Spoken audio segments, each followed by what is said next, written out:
How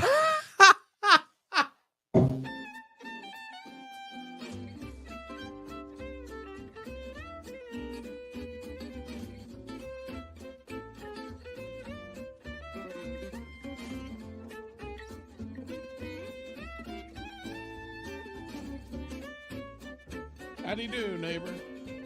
It's Berean Spirits time once again. The boys have gathered around, and they're ready for you. So join in, make comments, and study with the guys as they try to study as the Bereans did in Acts chapter 17. And now, here's the guys.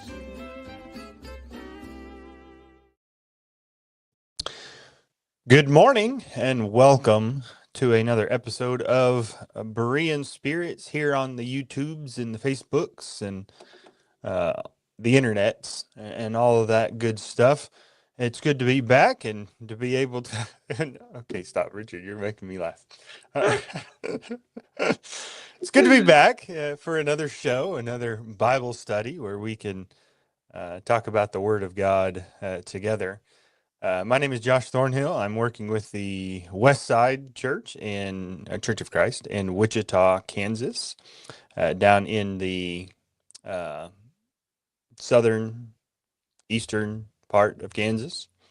And we're still having a lovely fall this winter. Of course, today it is cold. It's like 29 degrees outside, so it's more wintry now. But I know, it's cold.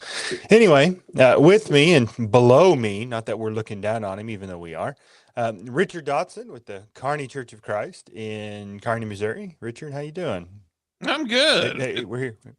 26 here. 26, okay. Did you guys see the blizzard that was hitting Lake Michigan last night? No, because I wasn't at Lake Michigan. I'm here in Wichita. Boy, I tell you, I know, but there are people up there, and I felt sorry for them. I hadn't heard about that. Yeah, it looked intense. Very intense. Okay. And to my side, I don't know, right, I guess. Chris Peltz, the evangelist with the Southside Church of Christ in Springfield, Missouri. Chris, how you doing? Yeah, man, I'm better than folks in Michigan, apparently. But I know they're ice fishing in Beavertail, Minnesota. Other than that, no, I'm doing good. I'm doing really well. Good. Very good. Well, I reckon that it's time for us to get ourselves into our study for this morning. I don't have some witty kind of, transition that Chris had. He didn't tell me something that I could use to kind of segue on in there. So we're going to talk about what our brethren should be able to expect from us. We are part of a local congregation. All of us, and hopefully those that are watching are part of local congregations. And the reality is, right now, you've got the NFL playoffs going on. College playoffs are ending very soon. Without the Chiefs. Yeah. Exactly.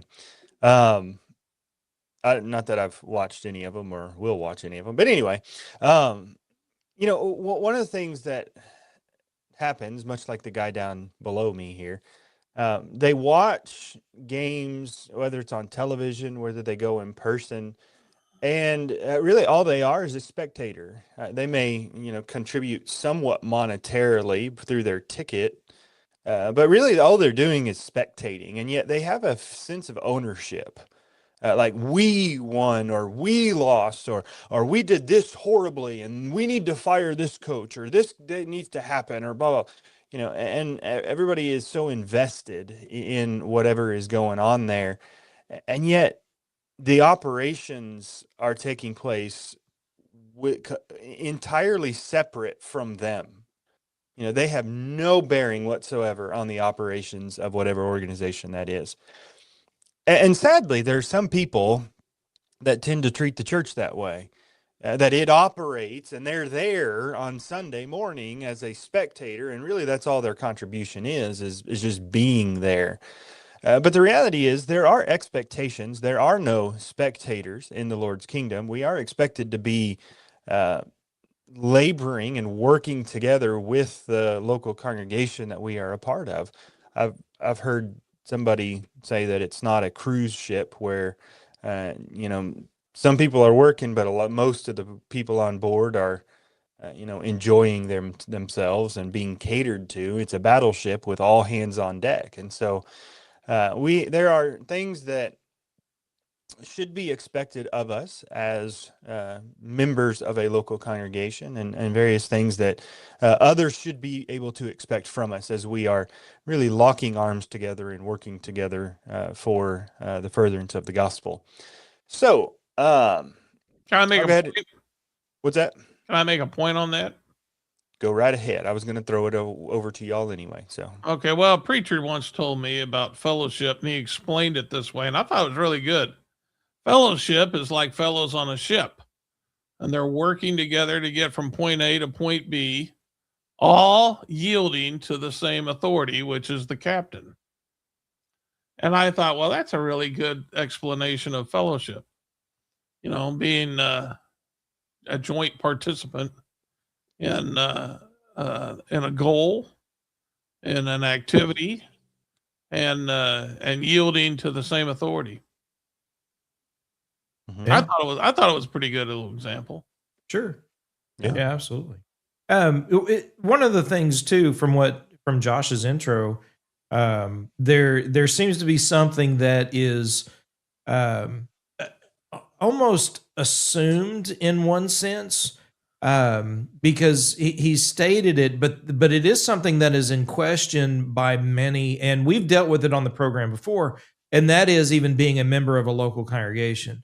It's true. And so we've talked about that extensively, I think, in times past, but I think it's worth at least the mention that moving forward, as we look at what brethren, can expect of us, it first and foremost to be a part of the group, right? To be a part of and join to, by which every part does its share, Ephesians 4, verse 16.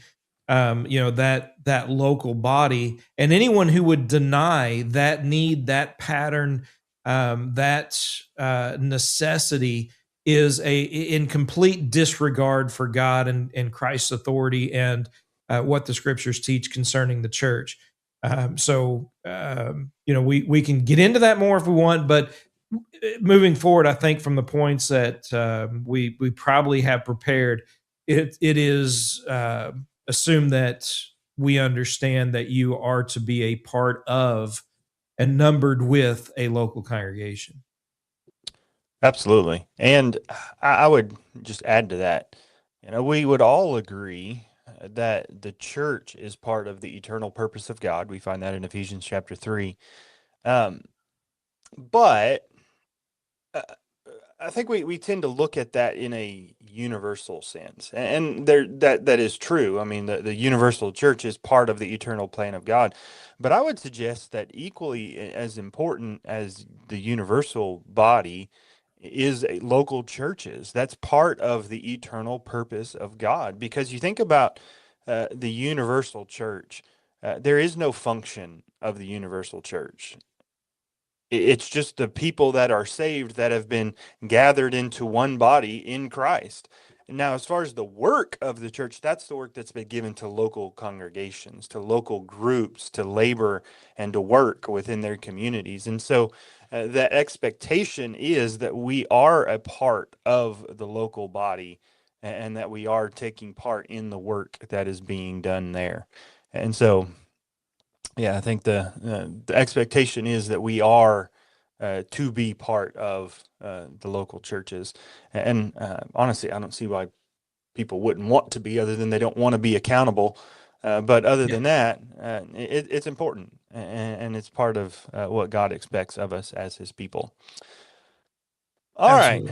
Yep. So, who wants to start the things that we should be able to expect of our brethren, and they should expect from us? Richard, do you want to Sure, I can jump in start her there? off. Well, I mean, first and foremost, you got to go to church. Mhm. I mean, if you're going to be part of the work and you never see each other, why be part of the work? I mean, why you need to see each other. You need to get together, and part of the work is done, at the assembly. So you got to go to church, and a lot of times, people do forsake that. And the Hebrew writer makes mention of this, and I'll say it again. Chris said one time he thought I was on this a little too hard, and I said I'll quit getting on it when people, quit forsaking the church or the assembly. But Hebrews 10:24 and 25, we have to consider one another to love and good works. That's part of the work. How do we do that? He goes on to say, not forsaking the assembling of ourselves together. So we got to come together. You got to get to church. And, that can be a burden for some. David made reference to how glad he was to go up to the house of the Lord. And I don't know. I guess I've reached that point in my life. I love going to church, and I don't understand this attitude of wanting to forsake it. It's got to be a pretty bad place if you don't want to go there. But from time to time, you do see brethren who decide that they'd rather do something else that particular moment, and I hope they enjoy it. But they're and let me say this, and I've said this before. And we were talking about this right before the show, and it wasn't about this in particular, but there are times when you need your brethren. There are times of adversity when you need a brother. And a lot of times people don't know when that is. I mean, something could be going on in Josh's life right now that I don't know anything about. And that's the way it is at church. Many times you don't know what's going on during the week. They may need to see you. They may need to sing with you. They may need to pray with you. And they may be coming to church not because they necessarily want to, but because they know the Lord commanded it, and they'd rather just go home and crawl under the bed and cry. I mean, they're just whooped. And so they paint a smile on their face and they force themselves into church, and they're expecting to see you. They need to see you. They need you there to build them up.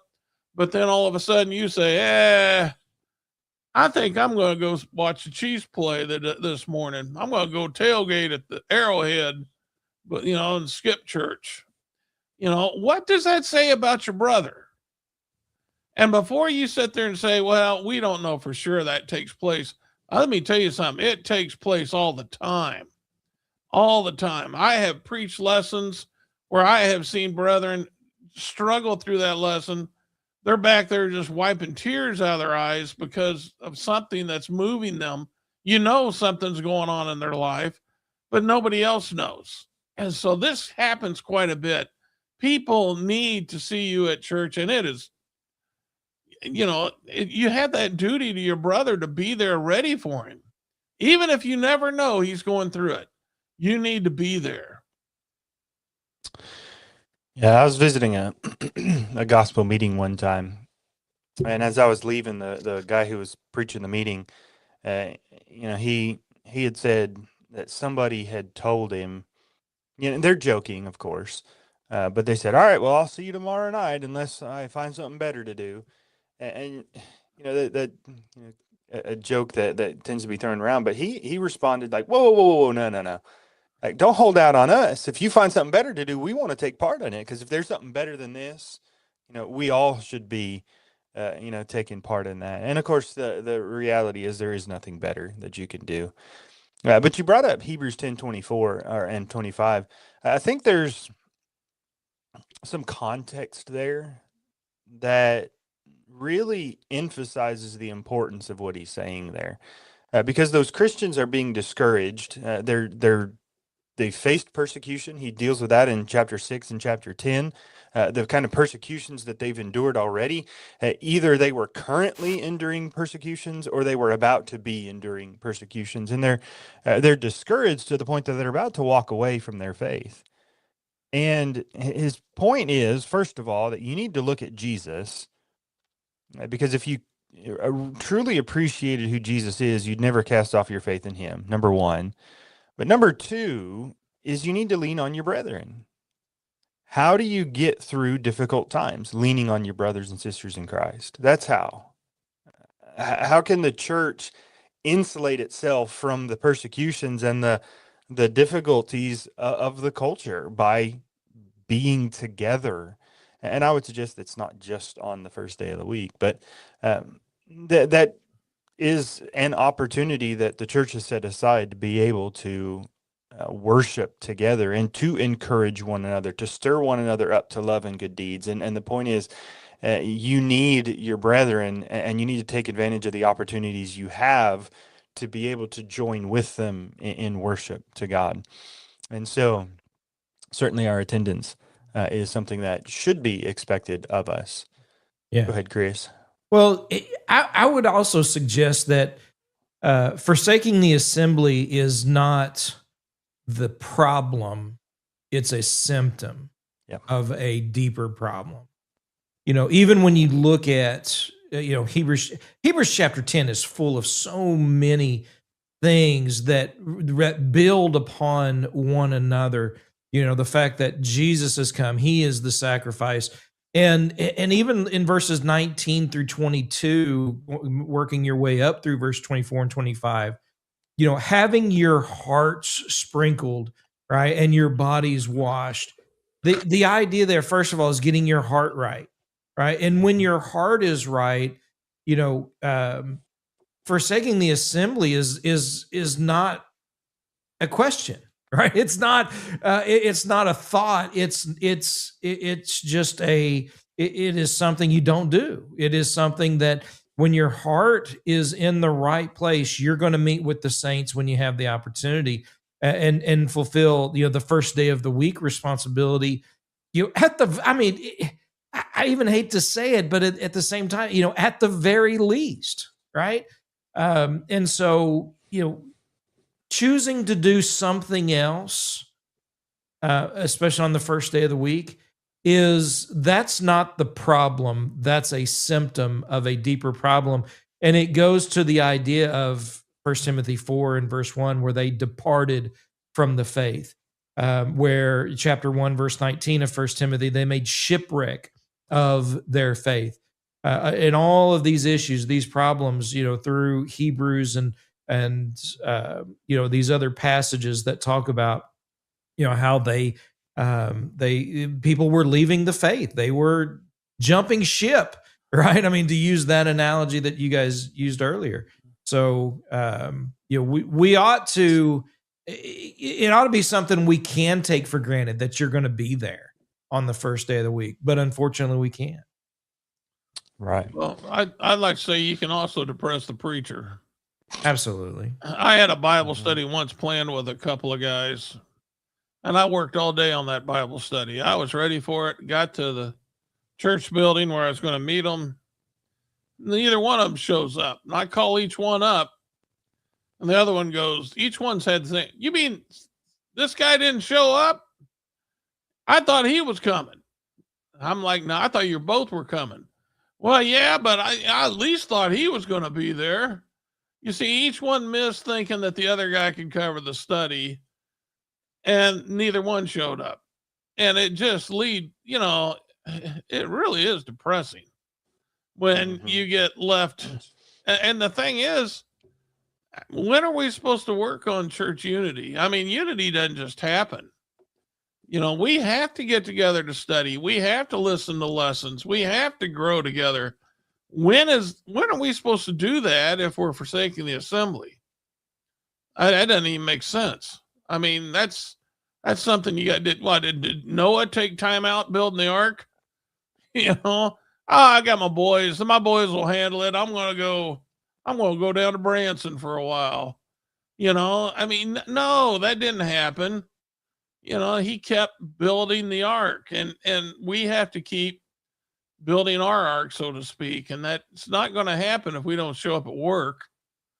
So there you go. If you're not showing up for the local church, then you can't rely on them to show up any other time when a need arises, because they haven't proven themselves to be reliable.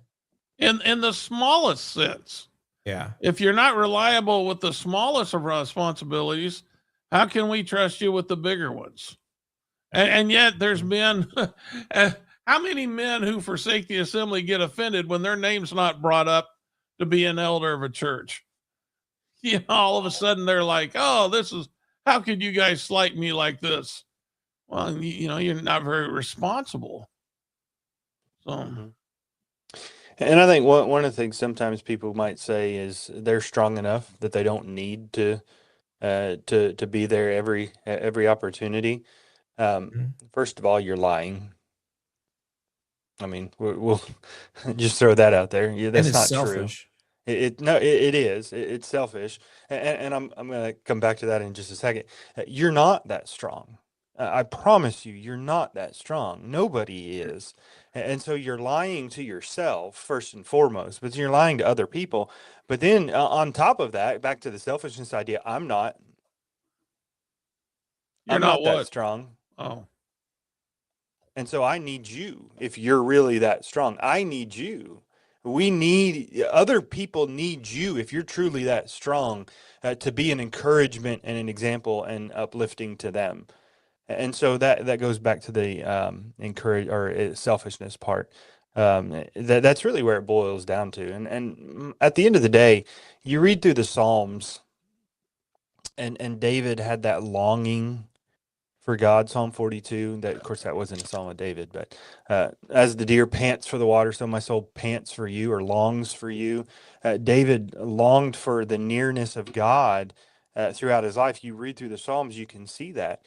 You think David would, with that heart for God that he had, that he would say, "Oh, I don't need to go to church today."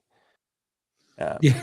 I think it comes down. I think it comes down to the chicken and the pig.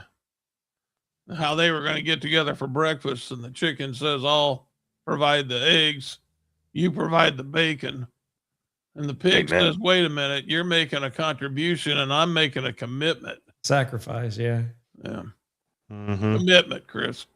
It was commitment. It was commitment. Sacrifice. Commitment. Anyway.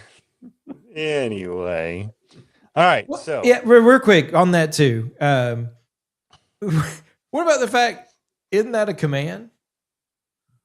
What's that? Oh, Not Chris, forsaking the assembling of Chris, yourselves. that's a gray area. I mean, God said don't do it, and then you're going to be like, I'm going to do it anyway. Well, that's the way people interpret it. They take commands as being like, suggestions. It's the manufacturer's recommendation of how something could be done. It's a suggestion. It's kind of the way I look at when I buy something and I look at the directions. Yeah, right. This is the suggested way to put it together, and I got my own way. That's right. That's the way a lot of people view church. Yeah. I got my own way of worshiping God. Yeah. Yeah, I was putting together a workbench the other day, and I had to take it apart like 2 or 3 times, parts that I'd already put together because I didn't put them together the right way, and then it wasn't going to fit together. And I was like, oh, man. That's frustrating. Yeah, I was like, come on, man. Like and I was reading the directions too. I just wasn't reading them in the right way.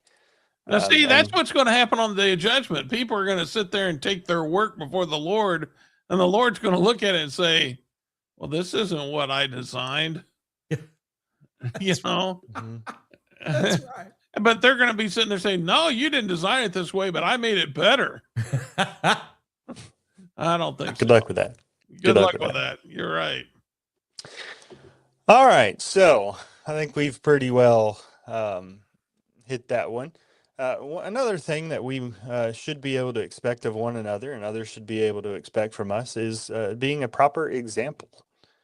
We're called upon to imitate the example of Christ. Jesus says in Matthew chapter 5 that we are the light of the world, and we're to shine our lights, and that's the light of Christ, of course. Shine our lights in such a way that others can see our good works and glorify our Father in heaven. And so the way that we act can reflect positively and poorly upon the church.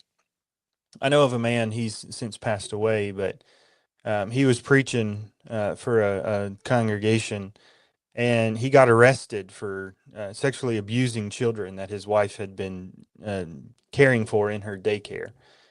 And I saw comments on the news posts on Facebook where people were talking about that he was a member of the Church of Christ and things like that. And what a shame he brought upon the Lord's church, the Lord's people.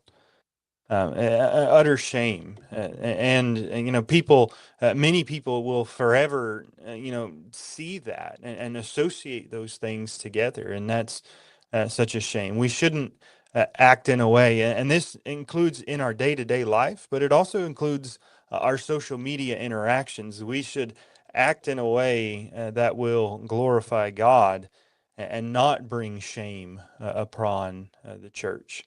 And so we should provide a good example, not just to the world, but also to one another. That's an encouragement to one another as well. So, all right, go ahead, fellas. Yeah, well, even in respect of the assembling together, I remember when my kids were little and we were getting ready to go to assemble on the first day of the week, and we grabbed something to take to someone, and one of my kids said something. I was like, "Well, I mean, why are you taking that? But, I mean, you don't even know that they're going to be there."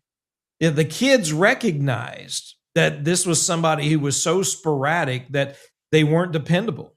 And, here you are trying to teach your child, responsibility, trying to teach your child the idea of even assembling together. And then you've got others who are, just kind of who are not reliable or who are forsaking the assembly. And then, your kids are left with this contradiction, of what does this actually mean, and how is this, how do you consider them faithful when they're not doing what we're trying to tell our kids they're supposed to do.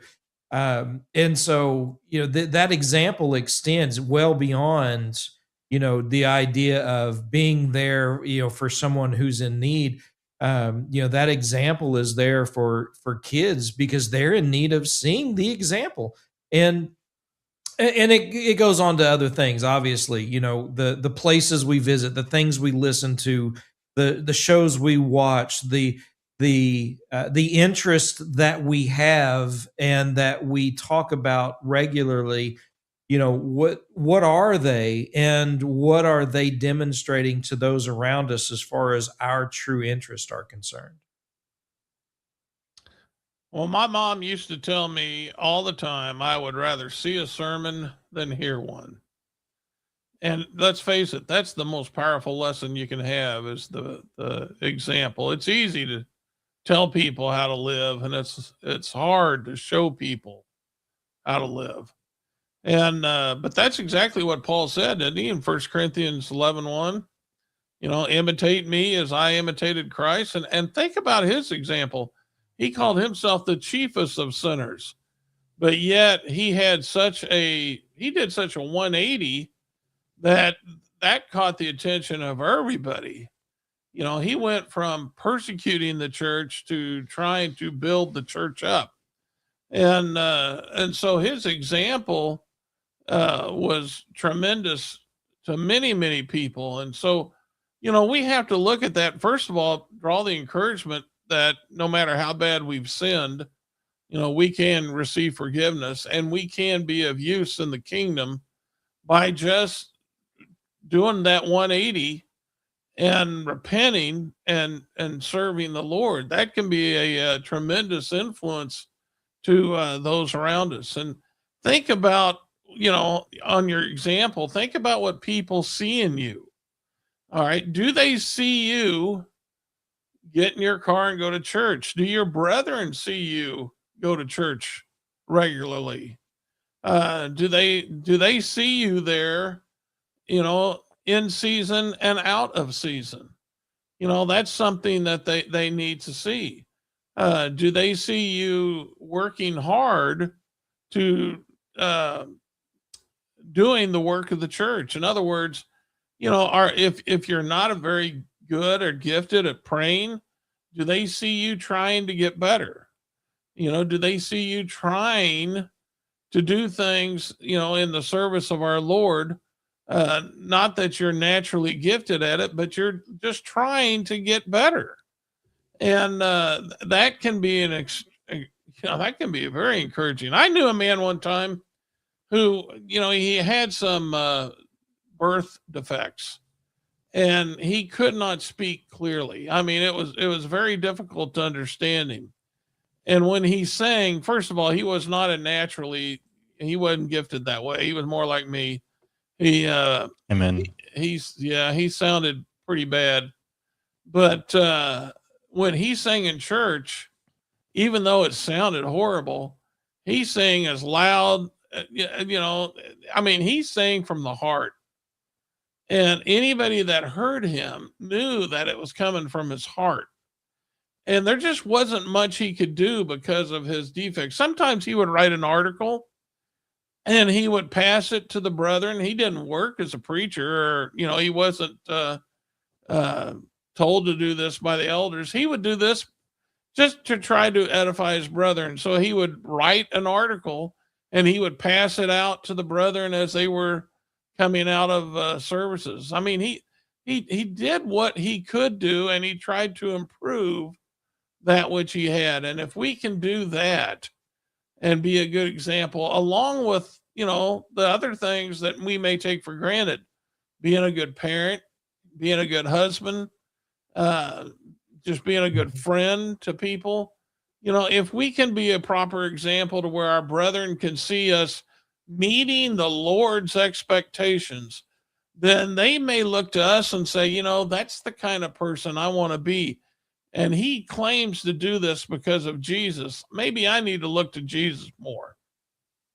Yeah. And, how we talk to people, the things that we say, all of that is going to be an example, whether we're always negative, whether it is we are positive, whether we are kind, whether we are rude, whether we put on a fake smile and then, and talk to someone, and then behind their back, we start talking about them negatively. All of that's going to be seen and is going to leave an example of who we truly are and where our heart is. And we have a responsibility to everyone, not just brethren, but particularly brethren, to be that example of encouragement, of godliness, of being Christ-like. After all, that's our profession, and to say those things that are for encouragement. 2 Corinthians 13 in verse 10. And I don't know if Josh, if you would have that maybe to read kind of quickly, but 2 Corinthians 13 verse 10, Paul makes a point here about what he has authority to do. He says, "For this reason I am writing these things while absent, so that when present I need not use severity in accordance with the authority which the Lord gave me for building up and not for tearing down."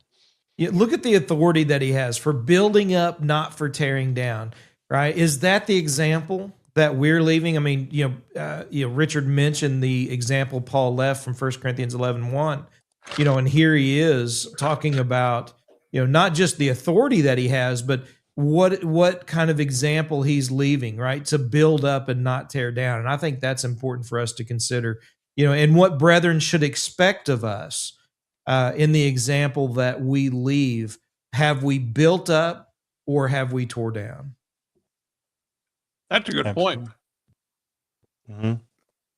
I may preach on that Sunday. That's a good lesson right there. Very good. Well, I mean, we can take your sermons and make a good lesson out of them. Maybe. Well, never mind. I'm just gonna stop there. Anyway, where's the love of Jesus, Josh? Where's the love of Jesus in your life? Wait, what's the next point? All right, so we want to be a proper example so that we can be an encouragement to others, but also receive that example from them as well. I think that the next thing that we can talk about is a willingness to work. We've kind of alluded to that already with the cruise ship versus the battleship illustration. Um, uh, Chris already pointed out Ephesians 4:16. Every part does its share, causes the growth of the body for the edifying of itself in love, and so there is we're not we're not committing ourselves to a country club. We're joining a labor force that is intended to be active and part of the work that is being done. And so, uh, what a privilege it is to be able to work in the Lord's kingdom, to be able to take part in the work of the Lord. I think you find in 1 Corinthians 3 the idea, and I don't know that it's necessarily used in these exact words, but the reality is, Paul says that I've planted, Apollos watered, but God gives the increase. And he's talking about the idea that we are working together with God. We are co-laborers, co-workers with God in the work that he has given us to do. What a privilege that is to be able to work side by side with the creator of the universe to be able to accomplish his purposes. And so we need to have that willingness. Again, we're not spectators, but we are active laborers in the kingdom. So, Yeah, yeah. My mind always goes back to the book of Nehemiah when here they were, the walls remained down. They were building their own homes, but they weren't rebuilding the temple. They weren't rebuilding the walls, protecting the city. And Nehemiah goes with letters from the king to go and to rebuild the walls of the city, and they do so. And I think it may be chapter 8 where it says that they did it in 52 days. Under persecution. I mean, there were people trying to stop them, people that were coming to strike them, to kill them, to do whatever they could to keep them from working. And so they had to start laboring with their sword next to their side, not just having watchmen, but those who were laboring and working, being ready to fight off any adversaries. But in one of those chapters, either chapter 4 or chapter 6, it says that they had a mind to work. That's Nehemiah 4. Nehemiah 4. Yeah. And so Nehemiah 4, here it is. They had a mind to work. I mean, that, and look at what they accomplished and how quickly they were able to accomplish it. And I think that translates over into what we're doing today as far as the local church is concerned. Not only assembling, setting examples, but for personal growth and growth of the kingdom, that's what we've got to have is a mind to work and put into practice, all the things that God would have us to do. Richard? Well, I think it was Peter that threw the net out over the side after not catching anything all night. Yeah. Yeah. What if he had not obeyed Jesus and did that? Would he have caught the fish? Would he have had that big haul? No. And so here's the question, that we have to ask ourselves is, is anyone going to be saved if we don't proclaim the gospel? I mean, 1 Corinthians 11, we show the Lord's death till he comes when we partake of the Lord's Supper. That's just when we come together. So we're preaching about that just by our partaking. People know what we're doing. And so you have to ask yourself, if we're not doing the work, if we're not preaching, if we're not doing these things, who's going to be saved? And, you may have someone that I'll just be honest. I have a daughter who is not faithful, and it breaks my heart. And there's many times when I feel like, well, if I go out there and I teach the gospel, who knows, that person that hears the gospel and may be strengthened by it or obey it, I don't know. They may be the one who goes and preaches to my daughter and converts her. I mean, you just don't know. I mean, that's the way the gospel is designed. It's designed to be shared. And if we don't share it, then how's it going to perform its function? And so, we have a responsibility toward that. And it doesn't matter whether it's Josh up there preaching or Chris. We need to support the gospel. I don't really care who's preaching. I just want to support the gospel. And so we need to make sure we support the gospel. And even if you're just sitting there listening, you serve a major function. I think we talked about example, and then we can talk about just the strength that you're getting from your own edification. So yes, we need to have a mind to work. I mean, everybody. If you go to Hebrews 11, you go throughout the Old Testament, every character of faith was given a job that kind of looks like, whoo, wow, this is a big, big job. Like Noah with his ark, Abraham, and well, a couple things with Abraham leaving his father's country to go to a one he didn't know anything about, and then of course sacrificing Isaac. Moses leading the children of Israel out of Egypt.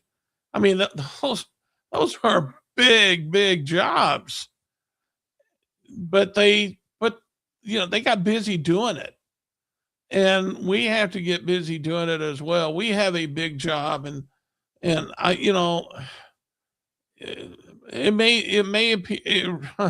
It sure looks almost impossible sometimes when you look at the commandment of God. It looks impossible. And I'm thinking about unity and things of that nature. But needless to say, it has to be possible or God wouldn't have commanded it. And I know it's not going to get done unless we do it. Yeah. So, we got to have a mind to work. Romans 12, he goes through different things, different abilities, different gifts that people have.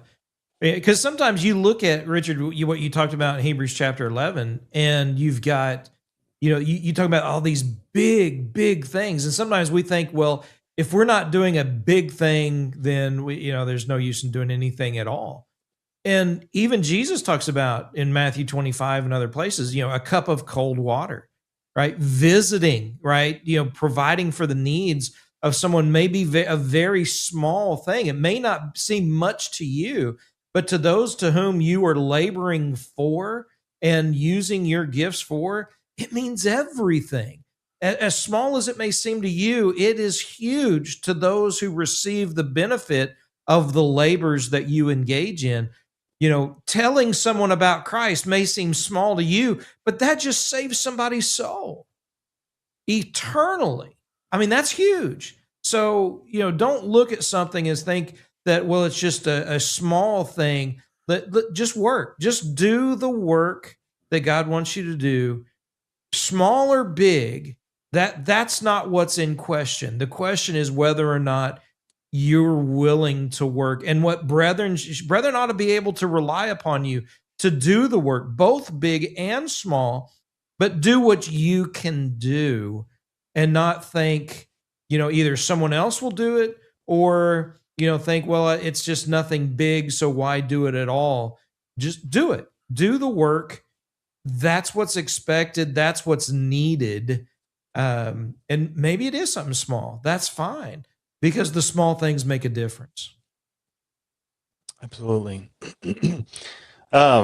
I guess real quick, we've got another idea, that is to respect the authority of Jesus.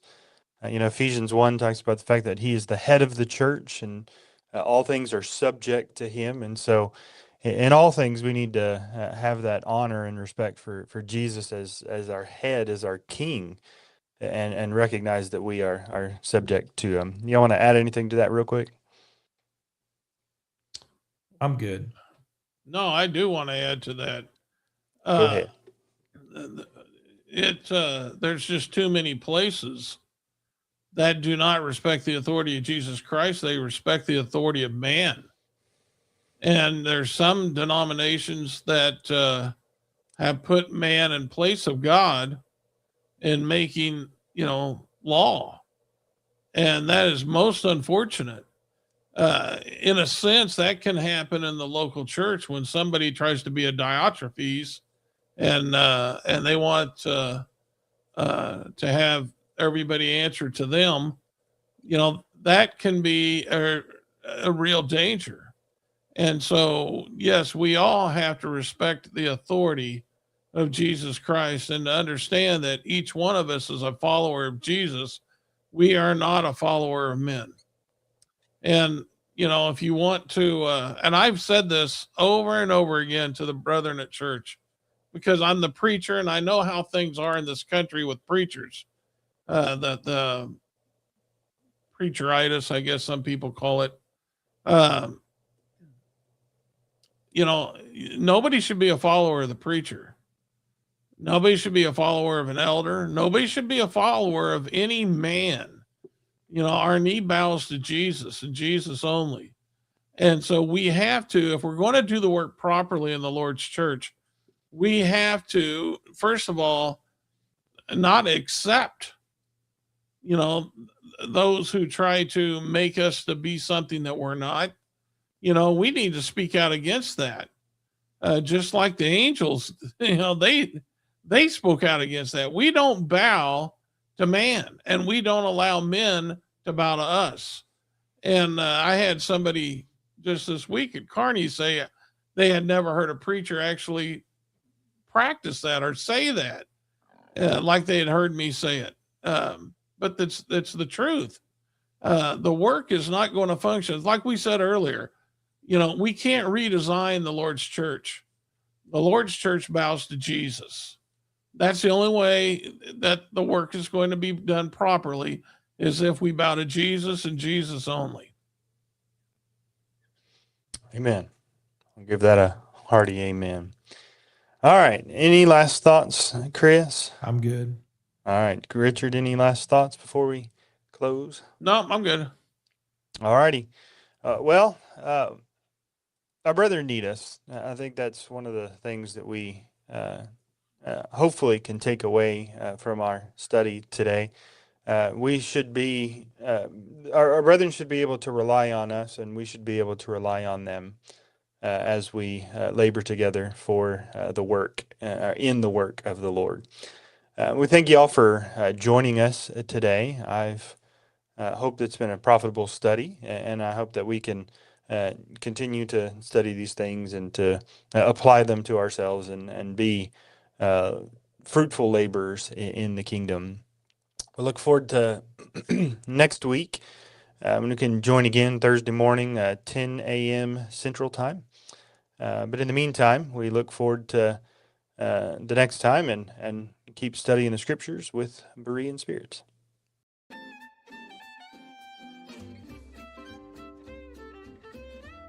Well, folks, that's all for today. Don't worry. Lord willing, the guys will be back next week for another Bible study on Berean spirits. Until then, let the guys hear from you. Drop them some email at bereanspirits@gmail.com. They'd love to hear from you. Until next time, let's keep studying that Bible.